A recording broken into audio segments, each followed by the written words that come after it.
Good morning, students. Today we are going to see with lesson 2 scalar and vector. I think you already know with this terms scalar and vector. So, what is this scalar and vector is? Scalar, it is a property which is described only by its magnitude. So, if you are seeing only with the magnitude, that denotes your scalar. Okay, so scalar is a property which denotes only a magnitude, but vector is a property which describes both magnitude and direction. So, whatever quantities we are taking, if we take both with the magnitude and direction, that is said to be vector. Okay, only magnitude, that is scalar, magnitude and direction, that is vector. So examples for scalar is distance, mass, speed and temperature. Okay, distance, mass, speed and temperature. For vectors it is velocity, force and displacement. Yes, so this is about scalar and vector. Scalar and vector can be asked even in 3 marks. What is the difference between scalar and vector? So you have to write this. Yes. Then the next one is types of vectors. We have various types of vectors. What are they are? The first one is equal vectors.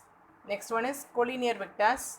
Next, unit vectors and orthogonal unit vectors. So for considering with these types of vectors, we are going to consider two vectors, namely A and B. So those vectors A and B, how they are? If they are equal, means equal in magnitude as well as in direction. Collinear. So all this, we'll just see this one by one. First one is equal vectors. So see here, we are having with the two vectors which are named as A and B. So if these two vectors have equal magnitude and also same direction. So what is meant by magnitude is value. So when you see here, if this value is 5 and same way this value is also 5, so I can say that it is having same magnitude. So from here to this point it is having the same magnitude, okay, and also same direction. So it is pointing along the same direction. If it is so, then they are said to be equal vectors. Then next one is collinear vectors. So what are collinear vectors is, the collinear vectors are those which act along the same line. So if the lines are same, then they are said to be the collinear vectors. In collinear vectors, the angle is either 0 or 180. If the angle made is 0 or 180, that are said to be collinear vectors. So see here, this is A and this is B. So these both are in the acting along the same line, so that the angle is, so angle made here is 180. Same way angle made here is 180. Okay. Among this collinear vector, we have the types parallel as well as anti-parallel. So what is meant by parallel is they act in the same direction or the parallel lines, so that the angle is angle made between them. So see here, between them is, between these two the angle made is 0 because they are acting in the same direction. So same direction means you will be drawing one over the other. So one over the other like this, so that the angle made here is 0. So if the angle made is 0 degree, then that are said to be the parallel vectors. Yes. So collinear, we have two types, parallel as well as the anti-parallel. Next one is the anti-parallel vectors. So here, see here, this is the anti-parallel vectors. In this anti-parallel vectors, we have the two vectors which are acting in the different direction. So if it is acting in the different direction, you can just draw like this, one vector and the second vector, so that the angle made between them is what? 180 degree. So if the angle made is 180 degree, that is called as anti-parallel vectors. If the angle made is 0 degree, that are called as parallel vectors. Okay. Next is unit vectors. So what is a unit vector is, the term itself defines it is unit, which means the value is equal to 1. If the value is equal to 1, then that are said to be the unit vectors. See here, the vector which is divided by its magnitude is a unit vector. So if we are denoting a vector as a vector, then the unit vector is denoted by the letter A cap. So this is said to be cap. Okay, so if we are writing this A and this is cap, that denotes the unit vectors. Okay, so this A cap, which is equal to A vector divided by A which denotes the modulus of A which is also said to be the value of A. Okay, now from this we can also write, if you want A vector, this if you are bringing to other side, you will get A into A cap. So this is a unit vector. Unit vector is nothing but the value which will be equal to 1. Next is orthogonal unit vector. So what is the orthogonal unit vector is, we are considering the vectors in the x, y and z coordinates. So this is x, y and z coordinates, and such that the angle between all this is 90 degrees. So see here as well as in this. So all these angles are what? They are equal to 90 degree. If the angles are equal to 90 degree, that vectors are said to be the orthogonal unit vectors. So orthogonal unit vectors are nothing but their angle is equal to 90 degree. We are considering three vectors along the three coordinates x, y and z. Next we are going to see is about addition of vectors. So when you are considering the two vectors, and if you have to find the addition, we are using with triangle of addition. For this triangle of addition, let us represent the two vectors A and B as the adjacent sides of a triangle. So when you are considering a triangle, so if this is a triangle and these are the two adjacent sides of a triangle, then the resultant is the third side of the triangle. So this is a resultant, and that resultant is the third side of the triangle. So this is R. If you are taking with two vectors that are represented as A and B. So let us consider two vectors A and B. If A and B represent two adjacent sides of the triangle, then the resultant is third side of the triangle. So this is a diagram for the magnitude of the resultant of the vectors when you are considering the triangle addition. So as I told you, we are considering the two vectors A and B, and this gives you a resultant. So resultant is denoted by the closing side of the triangle. Okay, next is, let us consider the triangle. So this small triangle you are going to consider, we are just going to take that to be a right angle triangle. So if you are taking a right angle triangle, let us take this triangle. Now we are going to mark the parts here. Let us consider this point to be C and this one to be A, and here let us consider as B. This is a diagram here, but in your reader, in your book, instead of C, we will be writing with the term N. Okay, so here let us take the term to be N.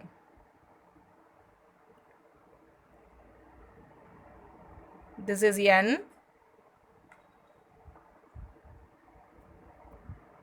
and here is A,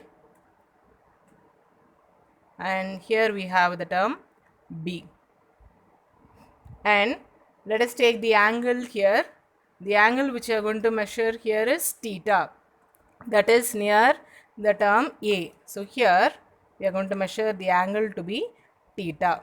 Yes. Now this is what? This is a right angle triangle. So considering the right angle triangle, you can find the value of sine and cos. Is it not? What is the formula for sine theta? It is opposite divided by hypotenuse. So the opposite side here is this one. So Bn divided by the hypotenuse. The hypotenuse, we are representing this value to be B. So why we are writing as B is because, as we know, we are considering with the two vectors, which is A, and here is the vector B.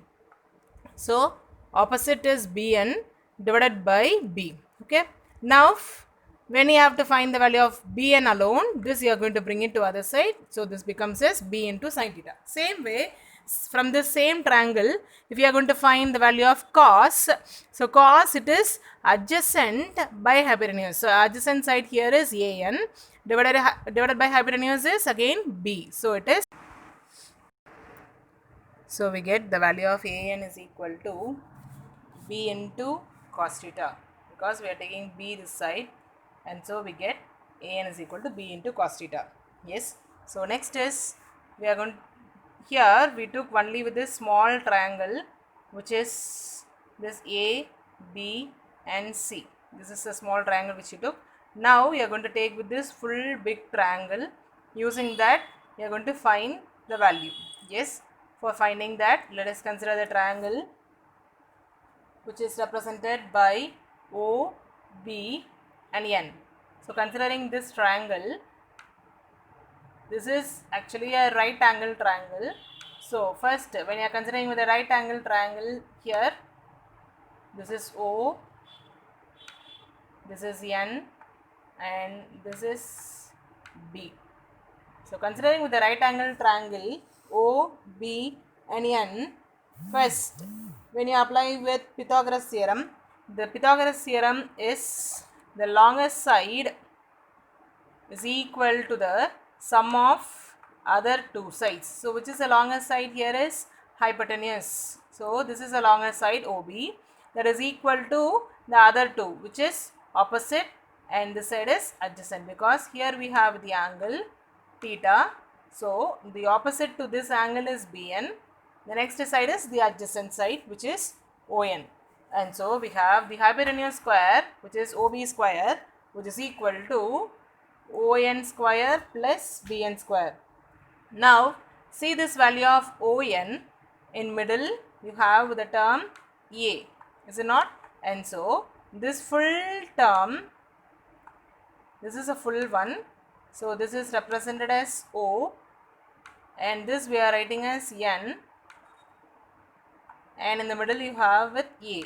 So this full ON can be written as OA plus AN. So this is OA and this is AN, and so this full ON can be written as OA plus AN. So I am writing here as OA, this ON square, instead of that I am writing as OA plus AN the whole square. We should not write as OA square plus AN square, because this we are writing this value plus this. So this is whole square.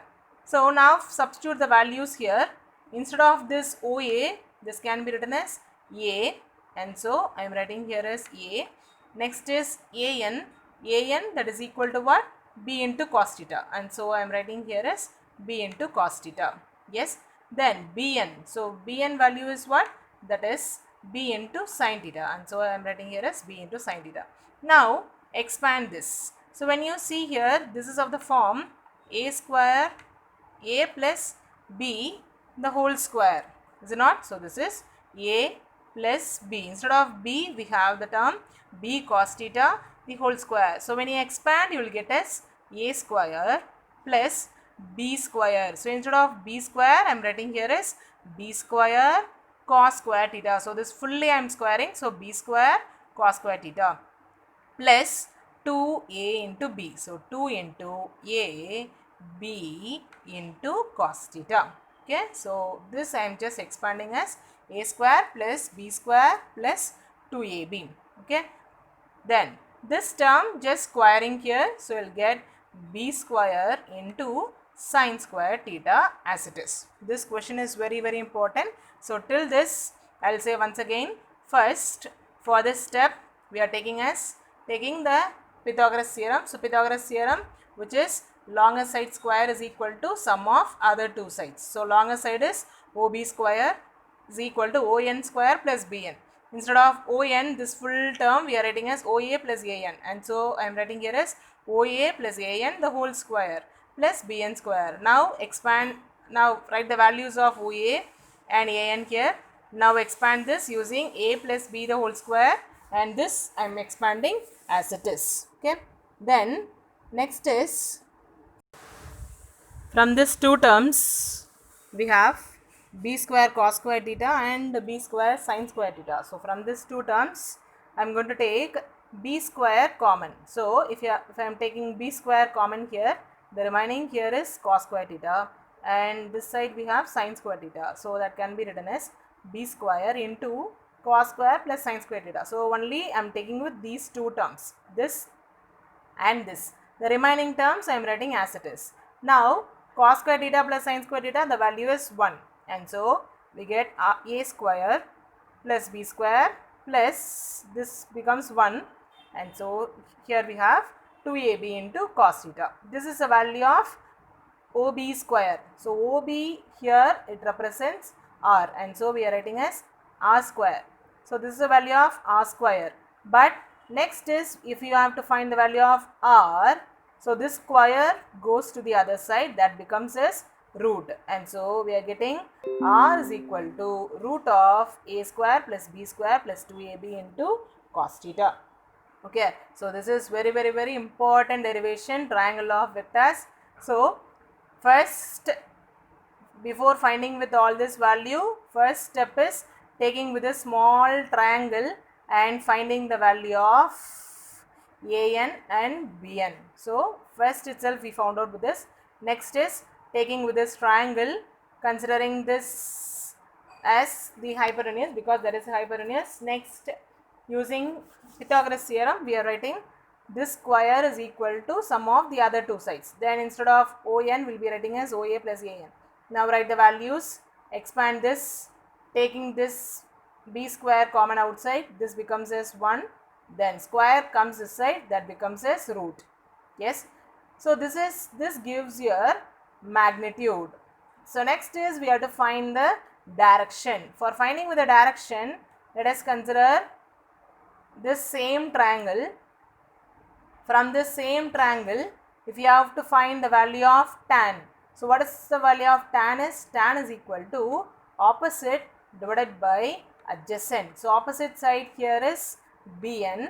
So opposite is bn divided by the adjacent. So adjacent side here is on. Again, we know that on can be written as sum of this two. So this can be written as OA plus AN. Next is, instead of OA, we will be writing as A. Then ON can be written as B cos theta. Then instead of BN, we will be writing as B sin theta. Yes, so that is what is given in the next step for finding the value of tan. Because tan is equal to what? Tan is equal to opposite divided by adjacent. So opposite side we are writing as BN divided by adjacent can be written as ON. Now again, instead of this ON, I am writing as OA plus AN. Okay, so we'll write that to be tan alpha, which is equal to opposite by adjacent. So opposite side here is BN divided by ON. ON I am writing as OA plus AN. Then next is BN can be written as B sin theta. OA is equal to A. Then AN is equal to B into cos theta. Write it as it is. Here we have the term tan alpha. If you have to find only the value of alpha, this tan, if you are going to bring it to other side, that becomes as tan inverse. Okay, so tan, if you are going to bring it to other side, that becomes as tan inverse. So we are getting as tan inverse of B sin theta divided by A plus B into cos theta. So this gives your direction of the resultant of two vectors. Okay, so we have found out the value of R. The R gives your magnitude, and next is alpha. The alpha gives your direction of resultant of two vectors. So this is about the triangle of vectors. Okay, thank you.